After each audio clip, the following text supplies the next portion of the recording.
Hi, and welcome to Coaching with Kaleah.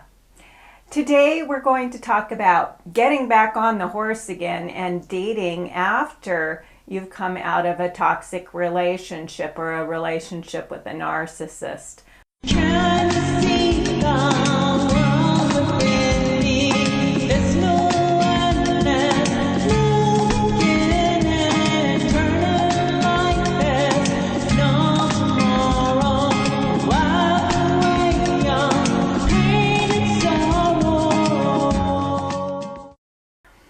The question a lot of people ask me is, when is a good time to start dating again?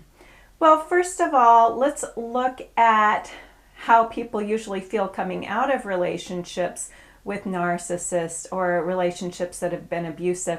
They're in no way a place to start dating. They do not want to. The idea of it makes them nauseous. In fact, a lot of people say, I'm never going to date again. I will never trust again.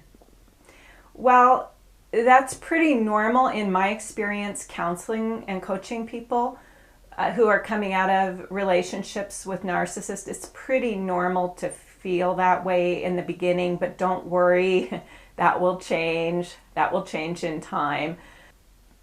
The reason that you're feeling that way is because it's time for you. It's time for your healing. The idea of going back out there and getting involved with somebody when you're so emotionally distraught and you're not going to trust anyone, because you have to work on yourself. This is a time for inner healing. This is a time for changing patterns.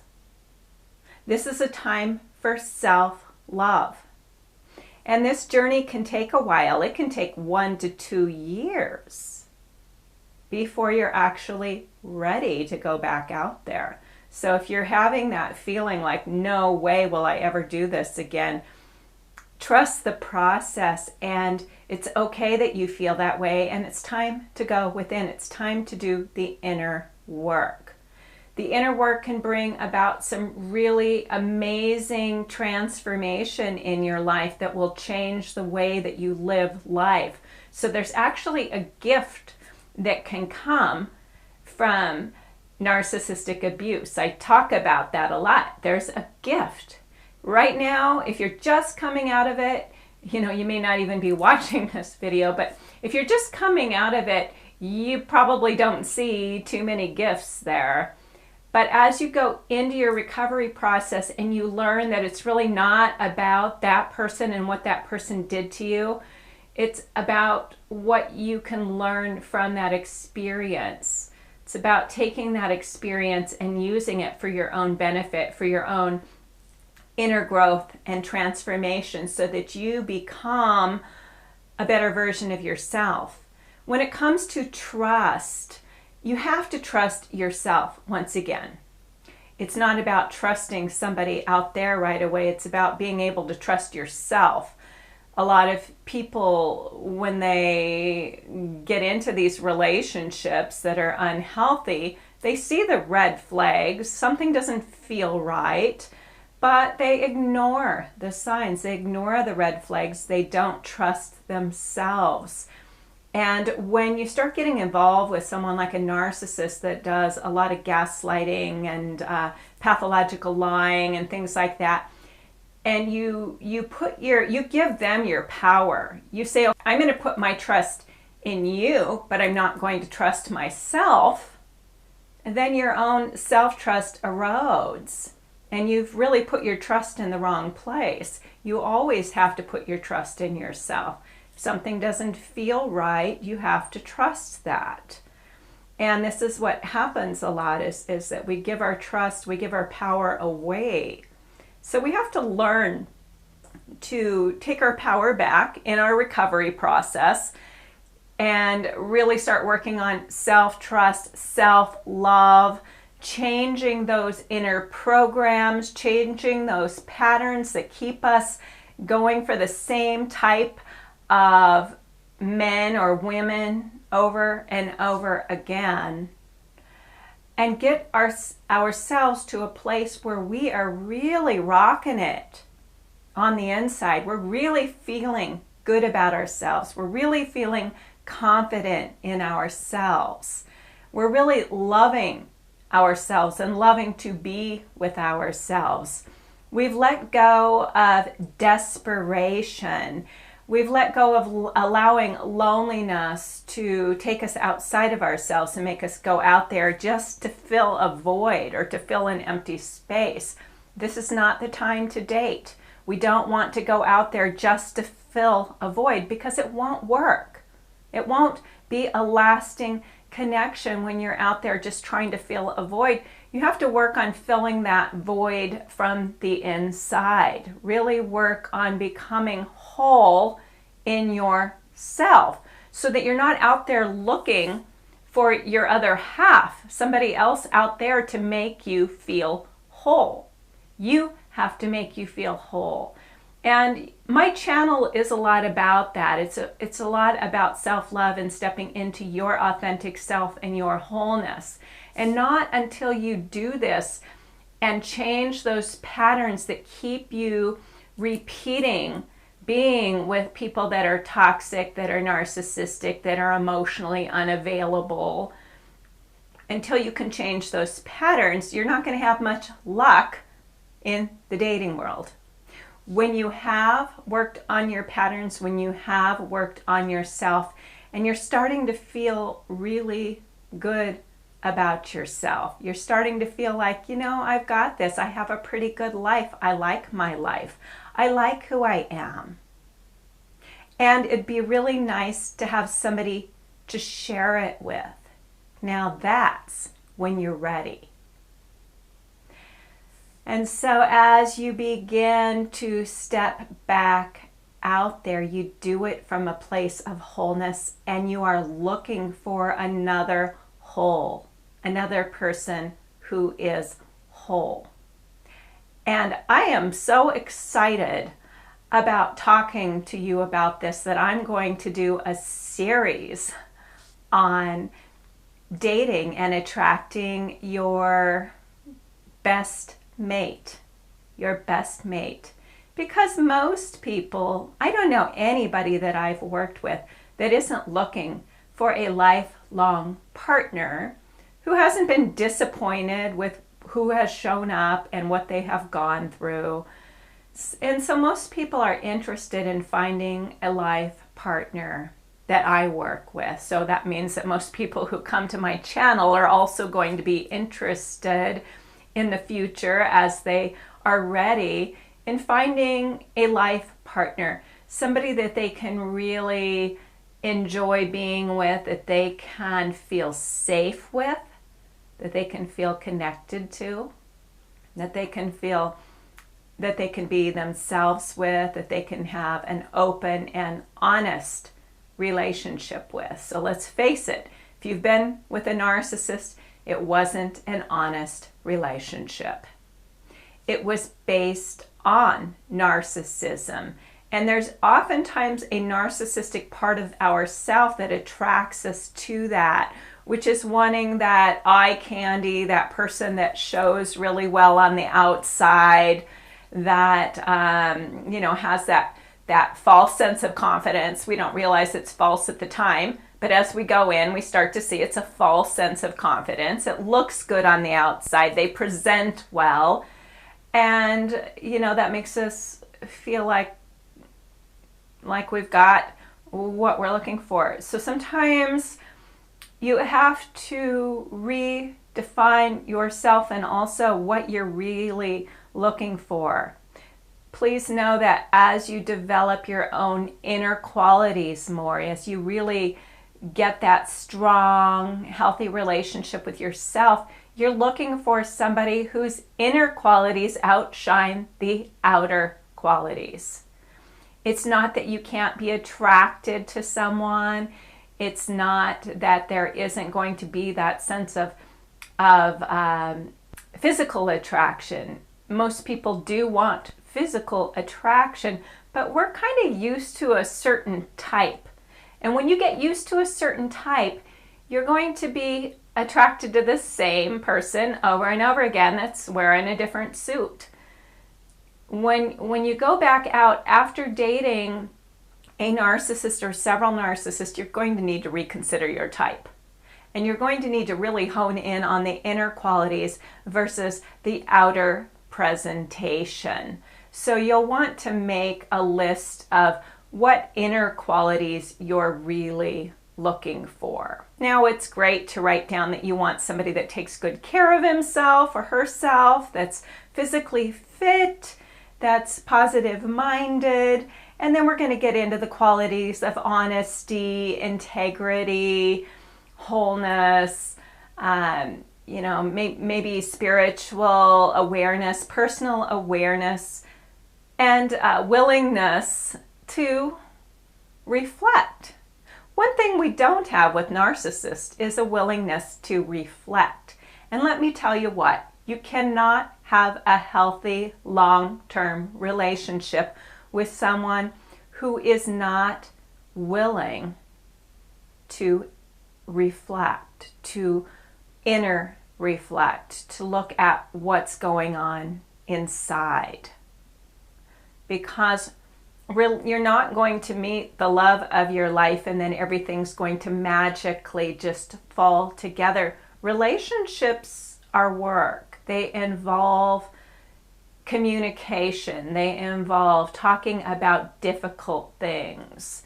They do involve self-reflection, the ability to look at what's going on within you that might be pushing that person away or keeping them at a distance, or having any unhealthy behaviors.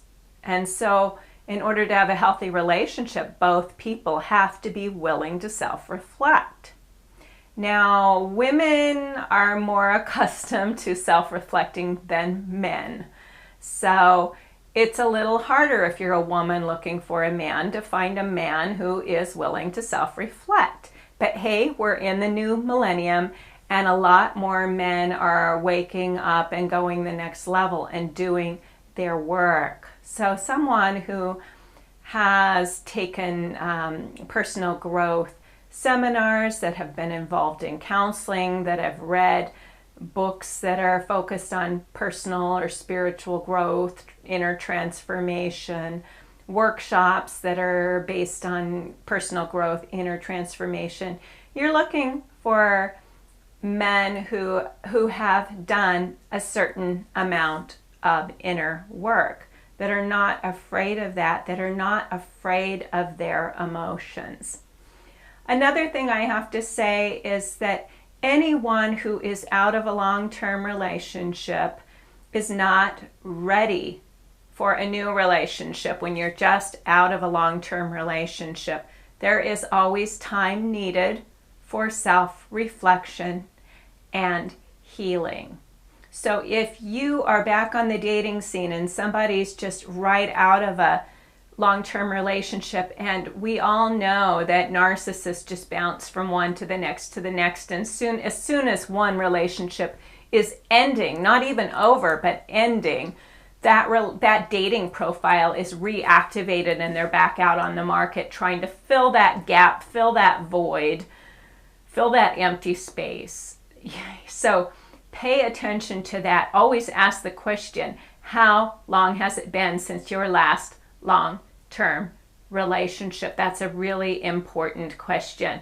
For me, anything less than a year is usually not a satisfactory answer for me, because it means that that person really hasn't taken the time to integrate that relationship and to do their grieving and to do their healing, which is natural and normal coming out of a long-term relationship. So yeah, if it was 6 months to a year long, that's not very long term, and you might be ready to go back out there after a couple months. But even if you've been in a 6 month to a year relationship, you still need a few months to process, to grieve, to let go. And so, pay attention to that. And of course, not everybody's going to be honest when you ask questions, but you can check in with yourself and your own inner guidance to get a sense of whether it feels like that person's being honest or not. if you keep asking the right questions, and we're going to talk about that more in future videos, then you're going to be able to see how honestly that person seems to be presenting themselves. Remember, you're looking for honesty, you're looking for integrity, you're looking for authenticity. You're looking for someone who is not afraid to do the inner work. You're looking for someone who has taken the time to develop their own inner qualities to where they feel good about themselves. We can't expect to go out there and find someone who is up here when we're down here. Vice versa, if we're up here, we don't want to be looking for somebody down here. And when I talk about down here, I'm not talking about superiority, inferiority, somebody that's beneath you.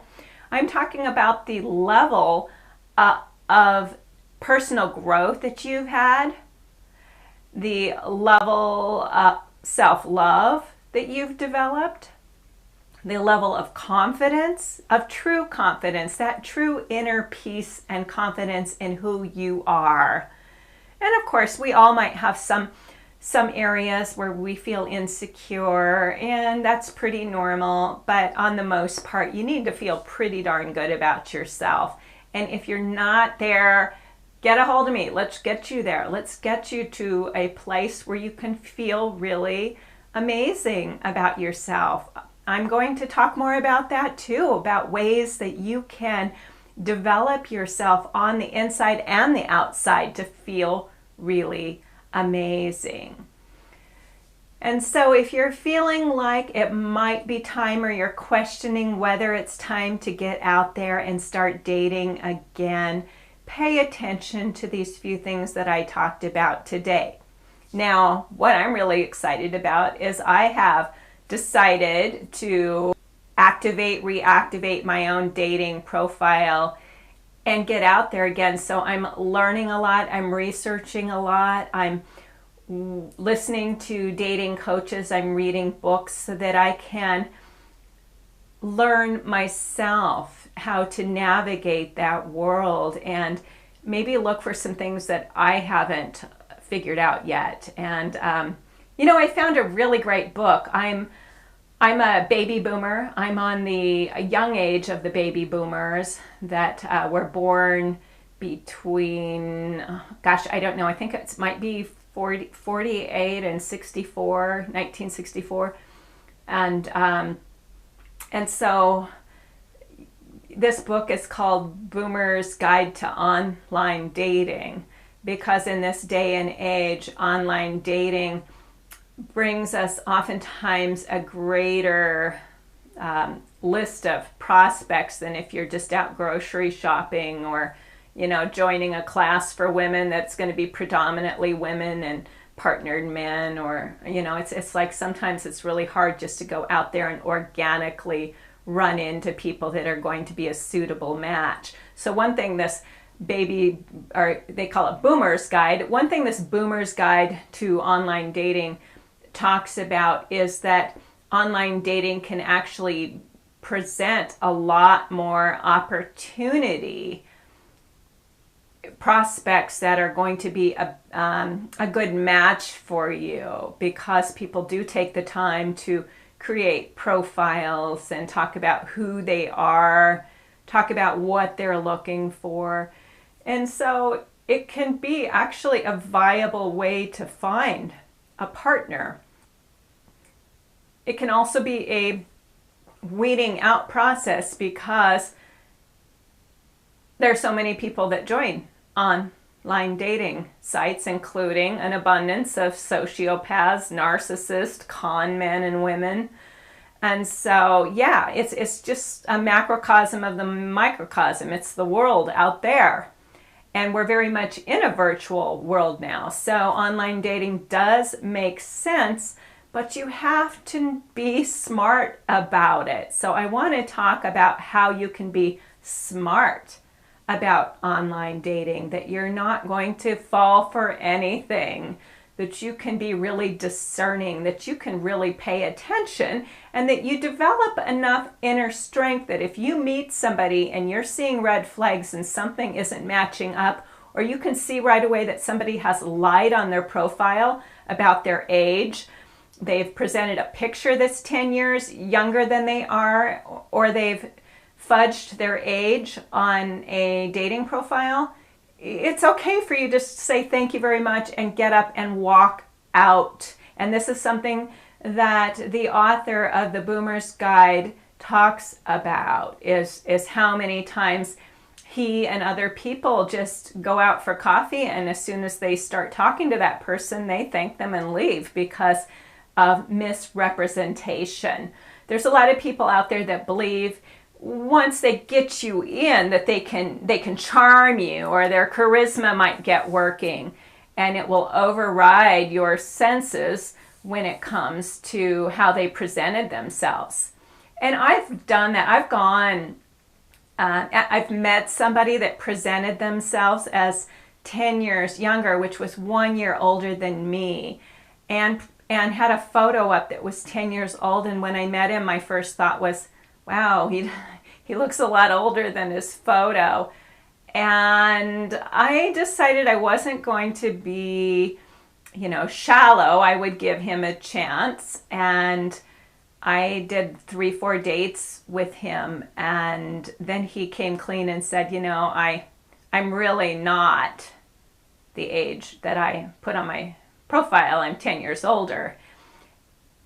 And right away, something sunk in me. It's like, you lied. You misrepresented yourself. You misled me. I'm not good with that. And that was our last date. I couldn't see him anymore. If you're somebody that thinks you're going to get ahead by lying and misrepresenting yourself on your dating profile, think again. Because anybody who is looking for honesty, who is looking for authenticity, who is looking for integrity in a relationship, and on the first date or second or third, you realize that person has misrepresented himself or herself, you will not trust that person. That trust will already be destroyed. You don't want to start an online dating relationship with a lie. Trust that who you are now, the age you are now, how you look now, will be sufficient to attract the right person into your life.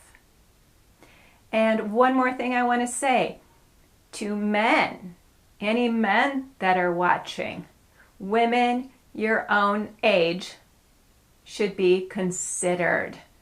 These men that keep putting down on their profile that they will not date somebody unless they're 10 years younger. Hey, guess what? We are in the new millennium. And it's just as viable now that women are dating younger men as men dating younger women. So all around your age group should definitely be part of your considerations. Otherwise, you're just operating from ego. That's your ego thinking, well, I need to have somebody 10 years younger than me because I'm youthful, I'm good looking, and I'm entitled to that. That's BS. That's BS. Be honest. Present yourself in a way that is honest, and you will find an honest relationship. And that's all I'm going to say about that today. If you like what you heard today, you're interested in hearing more, because I'm really on fire about this. As I start stepping out there and dating, I want to bring you along with me. I want to talk about what I have learned, what I'm learning, and really help those of you that are ready to start getting back out there, or those of you that are in the self-development process. You're not ready to get out there, but you're ready to get yourself relationship ready by having that really phenomenal relationship with yourself. So if you want to come along with me, be sure to subscribe and click the bell so you'll receive notifications. Like if you like this video, and share if you think somebody else would like it. Thank you so much for joining me today, and we'll see you next time.